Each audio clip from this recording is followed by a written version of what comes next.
What we're going to do is an RTA, ready to assemble cabinet. This is an interesting company that has a new way to put together RTA cabinets. Maybe you've done them in the past before, and you get a whole box of lumber and you get lots of numbers and lots of hardware and dowels and pins and screws, and it's kind of frustrating. This is a completely different cabinet assembly. So that's what we're going to do. Steve is from Keystone Wood Specialty, so what we're going to do is put together a couple of cabinets, and we'll talk you through some of the things that we're doing as we go through. So what do we have first? The first one we're going to do is an upper cabinet. A wall cabinet that's 15 inches wide, 36 high. Did you ever try to get a whole kitchen full of cabinets, you know, up an elevator? That's a lot of work. Now your cabinets are going to come stacked like this, come palletized, much less storage space. So if you've got your cabinets 3 or 4 weeks ahead of time, they're still in this compressed, you're not shipping air, you're just shipping your cabinet. So what we'll do first is we'll open up our packing here, and we'll start with, this is a wall cabinet. Yes. So like a 1430, is that what that is, I think? 15 wide, 30 high, 12 so and a half. So it's a 1530, a standard 1530, which I could get it at 14 7/8 if I wanted to, right? Exactly. So whatever your size dimensions are. Think of those oddball jobs. I remember doing one years ago where I had this small space to work with and just couldn't come up with a cabinet configuration that would work in a stock cabinet. We ended up having to have a custom cabinet made just for that one location. And I think that custom cabinet cost me as much as the rest of the kitchen did. And so you've got great versatility. And so we'll start to put this cabinet together. This is the wall cabinet. So let's identify the components as we go through here. This is the face frame cabinet. What's interesting about the groove for the face frame, I don't know if you can see it, but it almost looks to me, you ever use one of those keyhole bits on a router? You know, where you undercut the piece? And that's what it is. It's got a slot in here. Is there a name for that slot, the type of slot? It's just the cabinet notch. So it's a proprietary notch called a cabinet. Yep. All right, I'll go with that. So what kind of tools do we need for assembly? We need glue, and we need a pin gun to help hold the back while the glue dries. Okay, so I have glue, I have a stapler, I have a pinner, I've got everything we need. Yes. So first thing is glue. First thing is glue. All right, and what do we do with that? We put an 1/8 of an inch bead down the stiles, and we go down 3/4 of the way so that we don't push the glue out the rest of the way. So 3/4 of the way down. I'm learning here, I'm gonna get this down. So you've got 3/4. Why don't you go all the way to the other end? Why not to the end? As the panel goes down, it will push the glue and finish the end. Otherwise I'll have a lot of... On the floor. How'd you figure that out? I put it on the floor first. Oh, that's what I figured. That's usually how you learn, right? You put too much glue in, comes out the other side. Okay. So wait a minute. So what we're doing, okay, there's a little groove. Show them the panel so they can see that. So there's a little groove in this panel. That indexes with it registers with that. Correct. In there? Okay. Correct. And so all your shelf pins are already drilled. Yep. And this is pre-finished too. Correct. Nice. Okay. So just slip it in, I'll hold the frame there.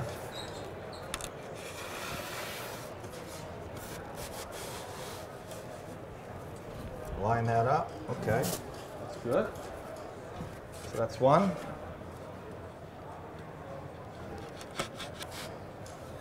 All right, so our 2 sides are on. That was really tough, huh? Not hard at all. So what goes on next? Our top and our bottom, I assume? Correct. Glue on that goes where? It goes in the This joint is the on the same side. thing. This is that notch, that same notch Correct. assembly technique. That'll engage the panel and sort of pull it all together. So this is going to square it up too. Correct. And we also put glue in the bottom. There's a tenon on the bottom that locks into the back of the face frame. So I've got that same groove, set that in. And just tap that down. So that's, what do we got, the bottom here? Yep. So that's the bottom of the top, the bottom.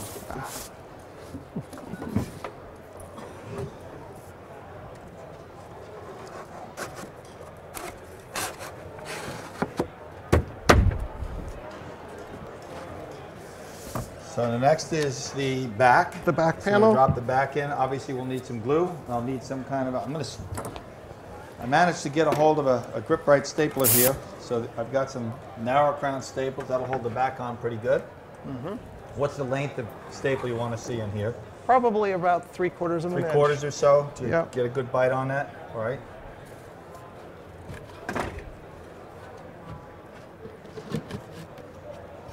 So far we've used glue and maybe a little rubber mallet, which we didn't need.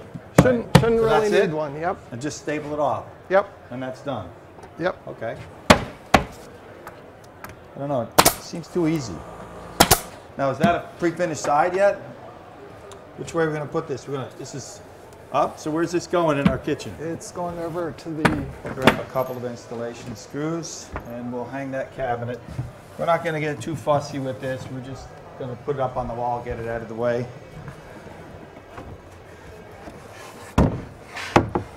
I noticed you set that back quite a bit. Now, why didn't we bring this flush here? Why does this cabinet project out? If the cabinet would have crown molding, the crown molding can die into the side of the taller cabinet. I think I lost my blocking, Tom. That'll hold it up. Is that good? All right, so if we had crown molding across, this is a common mistake that we sometimes make. We don't think about how that crown molding is going to die into the side of the cabinet. So if you're ordering a crown, make sure that you let them know that you want that detail so the crown can die into the side of the cabinet. Otherwise, it's a very awkward transition. It's almost impossible to make it look good. So you want to pull that cabinet out. We've got a base cabinet here. Yes. Let me see if I can put this one together. Keep in mind, these are pre-finished base frames. So take your packing, protect the top so that we don't have any scratches on here. That's the worst thing in the world, to get a brand new pre-finished kitchen cabinet and have a big gouge or a scratch in it and then try to repair it. Boy, that's a real pain in the neck. All right, so where's my parts? This is the side base panels. here. Yes. All right. So obviously this is what, my toe kick? Correct. So what direction am I going here? That's the top of the cabinet. This is the top. So maybe I should flip that over. And this is going to go in this way. Correct? Correct. Yes. All right. Good thing I have a coach here. So 3/4 and a 1/8 inch bead, just like that. Yes. All right, that's good? Very good. All right. That started. And just slide that forward. But it's not fighting me at all. It's going on pretty easy. That's good. Flush that up. Now what's next? Bottom panel. Bottom. All right, so the bottom, same thing with the glue and the notch. Correct.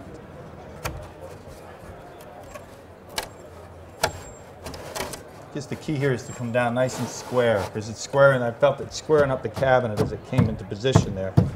All right, I guess I got that one. And now we need to do the top. Yes, the back panel. Oh, the back panel first, not the top?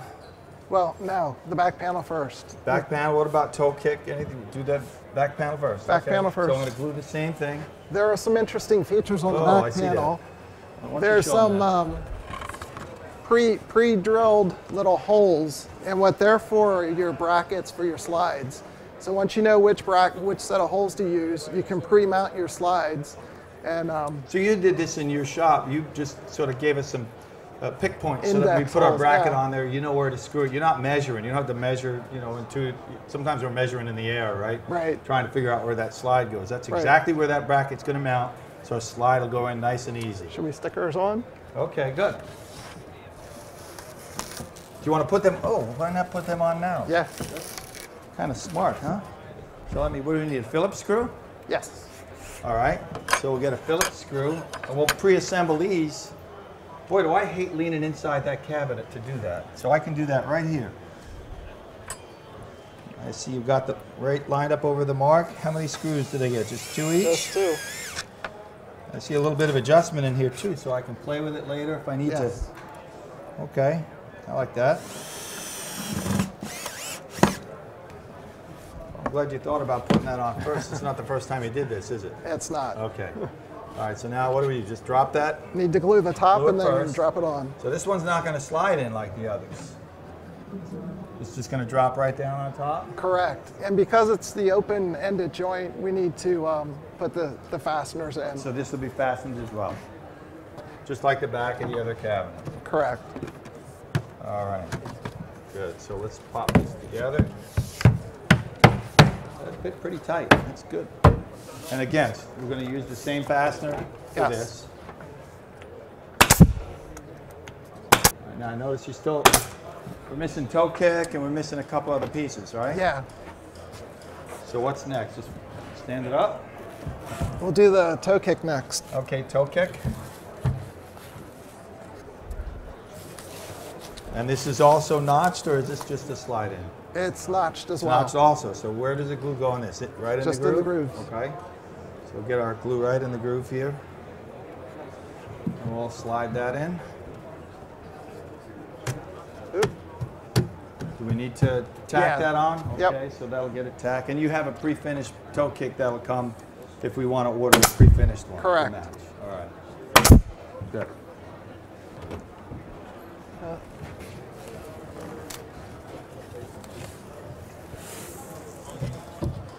Now we just have the top stretchers to put on, and Okay. So that's going to hold the top together, give us a place to fasten our countertop if we need to fasten the countertop. yep. So glue in the notch.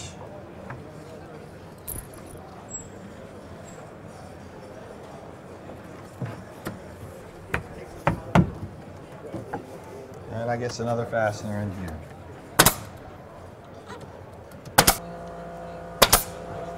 So now what's next on this one? Just need to put the door and Doors, you want to put them on right here? Sure. Put the doors on right on top. Okay. Be easy, or have a door with that hardware. I see you have the location for the hinges are already pre-drilled. They aren't usually. We did Not that. usually? Not Oh, usually. I would normally have to figure that out Yes. myself. So I Yes. guess I want to put the hinges on first. Yes. And then it's just a matter of aligning the doors to the correct location. Correct. All right, let me get that packing under there. We'll throw our screws on.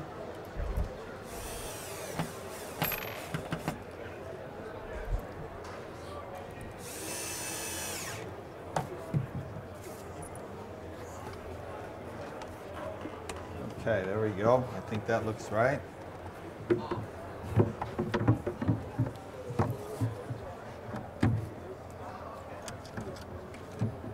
Now, if I didn't have holes pre-drilled in here, what would I be shooting for? You would want to measure up, and depending on the overlay of the door, you would So leave that I'd much look at space. the overlay of the door. The overlay, Yes. so if it's a half-inch overlay, I'm looking to have a half-inch. So maybe a little gauge block on the bottom. Correct. To help me get the height on that. So I'll Correct. probably make a gauge that will set the door for you so you're not guessing, so that all the doors will register correctly.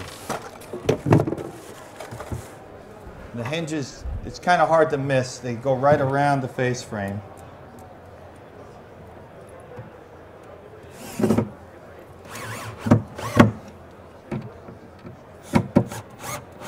I know a lot of you guys like to use impact drivers to do this little stuff. It's not such a great idea when working on cabinets to use an impact driver. Your tendency is to overdrive that screw. You can actually shear it inside the wood. I know you'd rather use it. It seems a little easier, but try not to use impacts when you're doing kind of work like this, because you could overdrive that screw and not even feel it. It's better to get the feedback from the gun itself. If you feel it starting to torque up and it's going to slip, you might want to back out and re-drill a hole, especially in hardwoods. So get used to the old-fashioned way of non-impact way of doing that. And this one we're going to slide right in. We can put this on the ground if it makes it easier for you. That's okay. You got it? All right, now where's the hole? We got a screw for that. I do. So one screw right through the side. Right through the side. And it's self-aligning. I don't have to worry about where it's going. Nope. Cool. All right, that's one.